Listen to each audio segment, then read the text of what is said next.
Prosseguindo em apologética cristã, vamos agora para as acusações e a defesa do apóstolo Paulo. Um bom apologista, excelente apologista, né? Falamos primeiro de Estevão como apologista, depois falei de Pedro como apologista, depois Jesus, e agora vamos falar de Paulo. Item 9.4 da lição 1. A apologia nem sempre ocorre só nas palavras, mas em outros elementos. Paulo usou dois elementos para sua defesa. Primeiro usou o seu conhecimento da língua hebraica e depois usou a divisão doutrinária entre os sacerdotes e fariseus em sua defesa. Observe esse exemplo de apologia do apóstolo Paulo. Eu considero espetacular. Então, eu separei aí Atos capítulo 22, versículos 1 e 2. Leia o contexto depois, leia o capítulo 21 e depois leia o capítulo 22 todo. Você verá essa defesa completa. Bom, eles queriam apedrejar o apóstolo Paulo, chamavam o apóstolo Paulo de traidor da lei, da religião judaica, da cultura judaica. Veja o que o apóstolo Paulo vai fazer. Atos capítulo 22, versículos 1 e 2. Varões, irmãos e pais, ouve agora a minha defesa perante vós. E quando ouviram falar-lhes em língua hebraica, maior silêncio guardaram.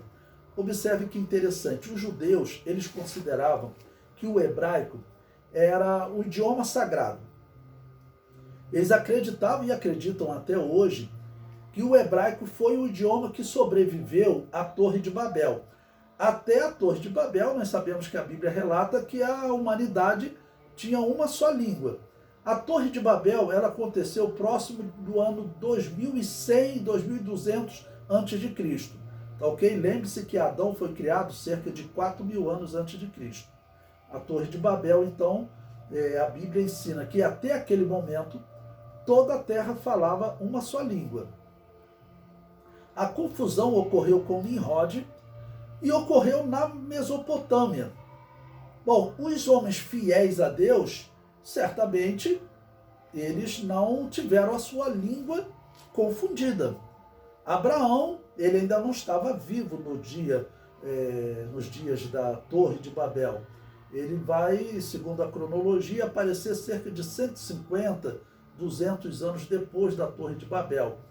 Bom, Abraão, ele certamente, os homens de Deus que viviam, Noé ainda estava vivo, Sem ainda estava vivo.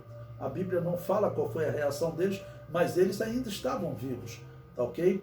Certamente eles não tiveram a língua deles confundida. E esses semitas, junto com Abraão falava hebraico. Então o que os judeus acreditam? Eles acreditam que essa era a língua falada por Noé. E essa era a língua falada por todos os homens antes do dilúvio. E essa era a língua falada por Adão. E quem ensinou Adão a falar? Foi Deus. A ciência comprova que o homem só aprende a falar se ele ouvir alguém falando. Se ele não ouvir, ele não aprende a falar. E segundo a Bíblia, Deus falava com Adão. Então os judeus falam, em que língua Deus falava com Adão? Deus falava com Adão em hebraico. E Adão falava hebraico. E os seus descendentes falavam hebraico. A confusão só vai acontecer depois do dilúvio. Lembre-se que o dilúvio ocorre cerca de 1.700 anos depois da criação de Adão. Então, por muito tempo, os homens ficaram falando hebraico. E na conclusão lógica, histórica dos judeus, esse seria o idioma que Deus ensinou a Adão. Então, para eles, esse é um idioma sagrado. Se alguém fala esse idioma sagrado, eles têm que ficar quietinhos. Eles não podem fazer um alvoroço, protestar, interromper a pessoa. Ok? Então o texto diz que o apóstolo Paulo começou a saudá-los e saudou em hebraico.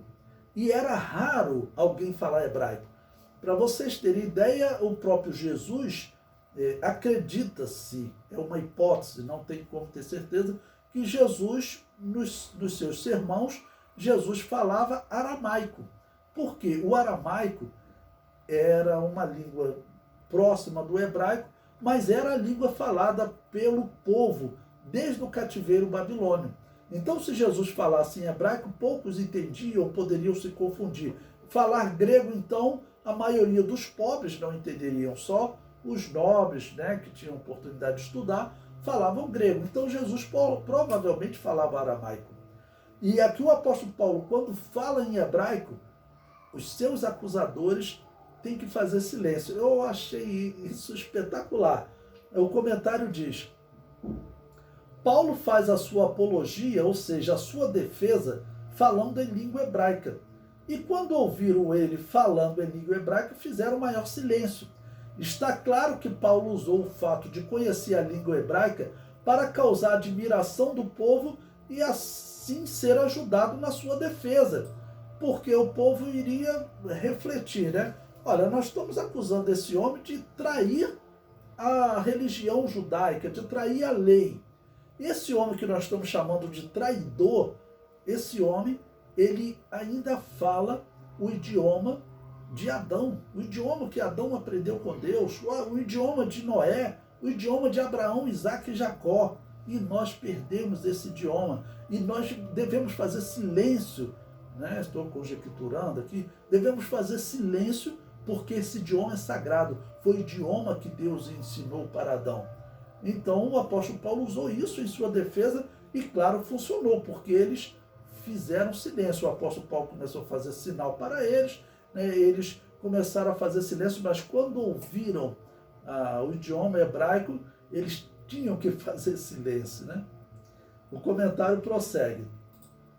Os hebreus consideravam o hebraico como idioma sagrado, pois ele era o idioma falado por Abraão, Isaac e Jacó. O povo de Israel, nos dias de Paulo, não falava o hebraico há 600 anos, desde o cativeiro babilônio.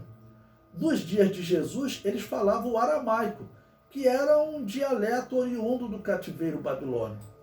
Jesus certamente usava o aramaico em seus discursos. Paulo, ao falar em hebraico, está mostrando aos israelitas que ele não era um traidor da fé judaica, como eles diziam.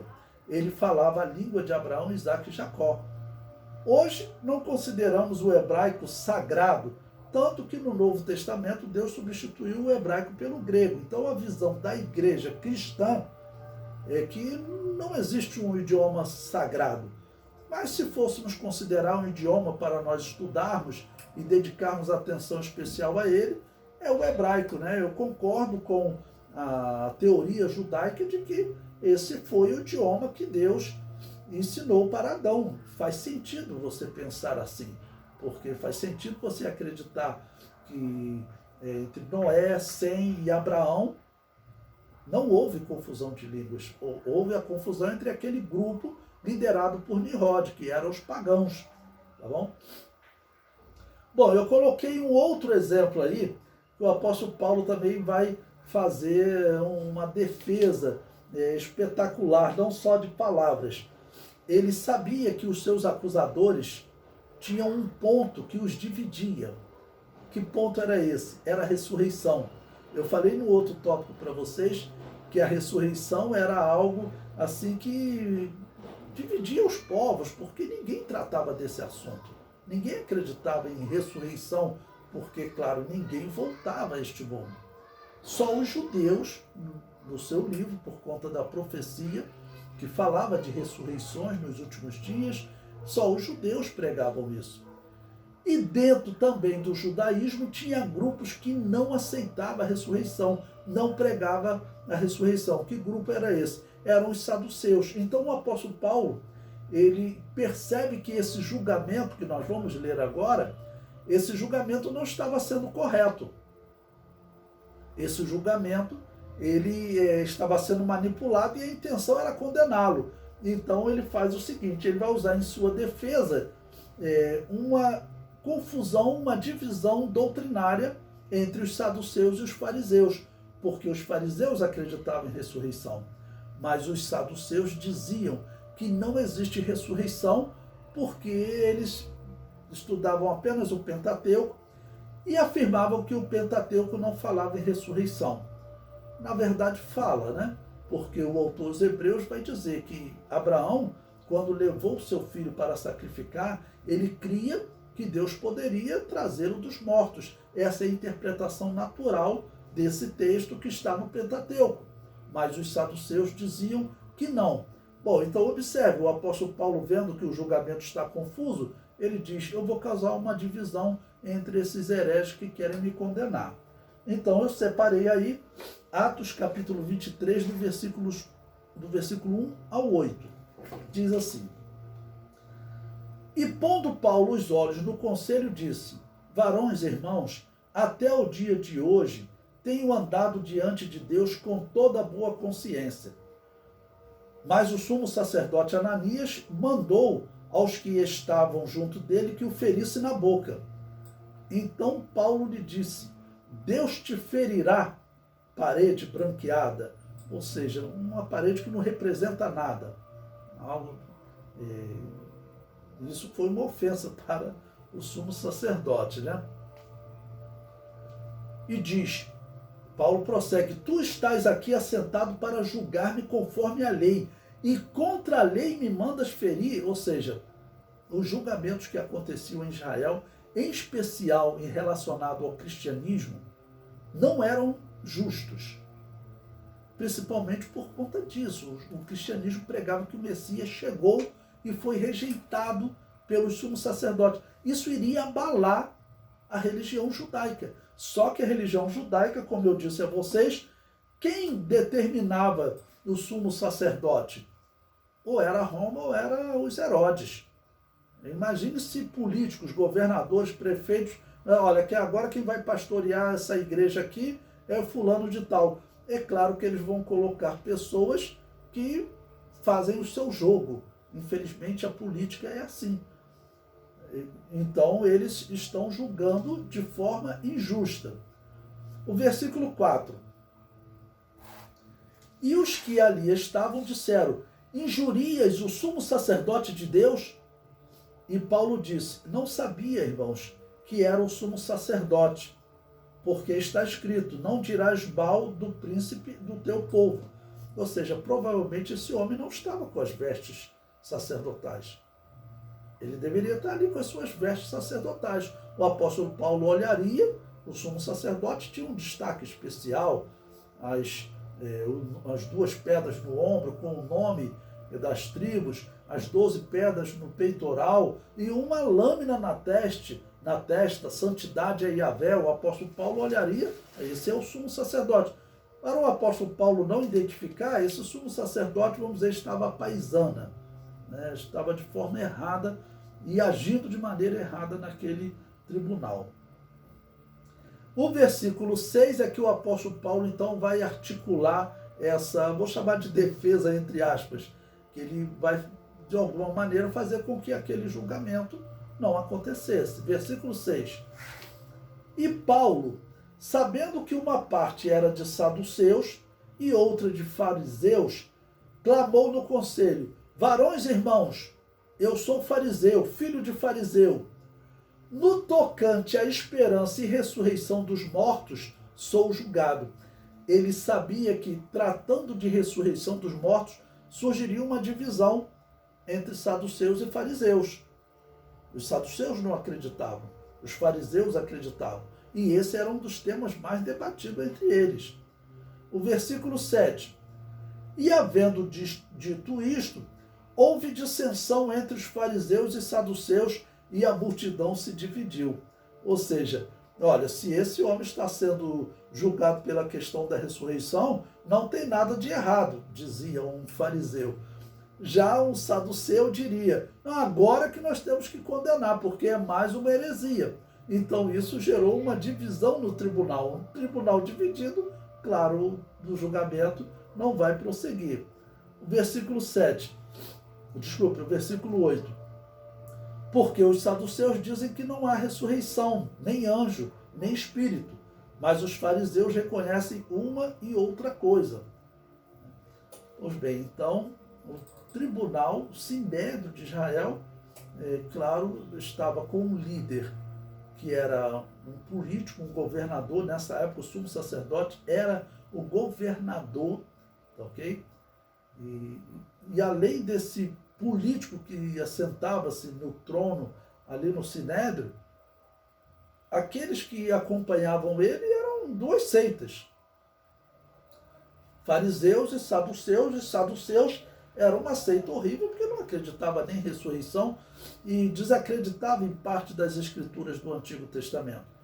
Já os fariseus tinham alguns pontos bons, mas infelizmente eles estavam corrompidos nos dias do Novo Testamento e as pregações deles, as questões que eles questionavam Jesus, nós vemos que eles viviam também para apoiar Herodes. E vamos lembrar que dentro desse grupo também, a Bíblia fala de um povo lá, um grupinho que eram chamados de os herodianos. E diz a história que esses herodianos chegavam a defender que Herodes era o Messias. Olha que absurdo, era algo completamente contrário às Escrituras. O comentário prossegue. Paulo, antes da conversão, fez parte do Sinédrio. Seu mestre Gamaliel era uma das maiores autoridades deste conselho. A Bíblia não diz, mas talvez Gamaliel estivesse ali. Porque nós encontramos Gamaliel em outros momentos se destacando e sendo a principal voz do conselho. Então o mestre do apóstolo Paulo talvez estivesse ali. Ok? Então ele era uma das grandes autoridades desse conselho. Nós não sabemos se ele estava nesse momento. Mas, quando Paulo começa a falar, é agredido. E assim ele percebe que aquele julgamento não será feito com justiça. Paulo decidiu fazer a sua defesa fazendo uso de uma divisão teológica que havia no conselho e que era do seu conhecimento. Parte do conselho era formado de saduceus e parte de fariseus. Paulo usou o tema ressurreição para gerar esse conflito e assim dar fim ao julgamento. Quando você continua lendo o texto, versículos 9 e 10. E originou-se um grande clamor, e levantando os escribas da parte dos fariseus, contendiam, dizendo: nenhum mal achamos neste homem, e se algum espírito ou anjo lhe falou, não resistamos a Deus. E havendo grande dissensão, o tribuno, temendo que Paulo fosse despedaçado por eles, mandou descer a soldadesca para que o tirassem do meio deles e o levassem para a fortaleza. Por quê? As autoridades romanas, no caso, eles tinham que proteger o Saulo de Tarso, o apóstolo Paulo. Por quê? Segundo a história, e o apóstolo Paulo havia dito isso, ele possuía cidadania romana por direito de nascença. Diz a história que na região de Tarso, muitas famílias de judeus entraram numa guerra junto dos romanos contra piratas que estavam atacando a região do mar Mediterrâneo. Então eles formaram um batalhão de judeus e participaram da batalha com os romanos, que tiveram sucesso. E os romanos, então, decidiram dar um prêmio àquelas famílias, aqueles judeus que viviam na região de Tarso, deram o título de cidadania romana. E todos os descendentes deles teriam esse título. E Saulo de Tarso tinha esse título. Nesse caso, ele tinha direitos especiais no momento do julgamento. Então, tiraram o apóstolo Paulo daquele julgamento. E nós vemos o problema, né? Quando nós encontramos, infelizmente, pessoas que estão na liderança, teoricamente, do povo de Deus, porque os sacerdotes estavam na liderança espiritual do povo de Deus, mas eles viviam para o poder. O poder é muito perigoso, irmãos. É um exemplo que nós temos que tomar cuidado. Se algum dia chegamos a um título de governar um departamento, uma igreja, se estamos em um poder, em algum tipo de poder, e principalmente nós temos que buscar simplicidade. Lembrando que o exemplo de poder, de liderança na Bíblia, significa o líder faz mais pelo liderado do que o liderado pelo líder. Essa é a figura de pastor e ovelha. A ovelha faz alguma coisa pelo pastor, a ovelha dá lã para o pastor, então a ovelha, ela de alguma maneira sustenta o pastor. Porém, o pastor, ele tem que trabalhar muito mais pela ovelha do que a ovelha por ele. Durante todo o ano, o pastor ele está protegendo a ovelha dos lobos, está levando ela para o pasto certo, está trazendo ela a construir um aprisco para protegê-las. E as ovelhas, elas, em alguns momentos, elas vão ajudar o pastor. Então, o exemplo de liderança, quem chega ao poder, ele tem que pensar o seguinte: o líder, segundo a Bíblia, ele faz mais pelo liderado do que o liderado pelo líder. O líder, ele é o maior servo. Jesus Cristo, ele deu esse exemplo para os apóstolos e ele disse: olha, eu dei o exemplo para vocês. O serviço que ele usou ali foi o exemplo de lava-pé. Era um símbolo, claro. A igreja não precisa estar lavando o pé. O lava-pé era um símbolo de serviço. E Jesus Cristo lava o pé dos apóstolos. Ele diz: eu dei o exemplo. Vocês têm que servir as ovelhas. Essa é a liderança cristã.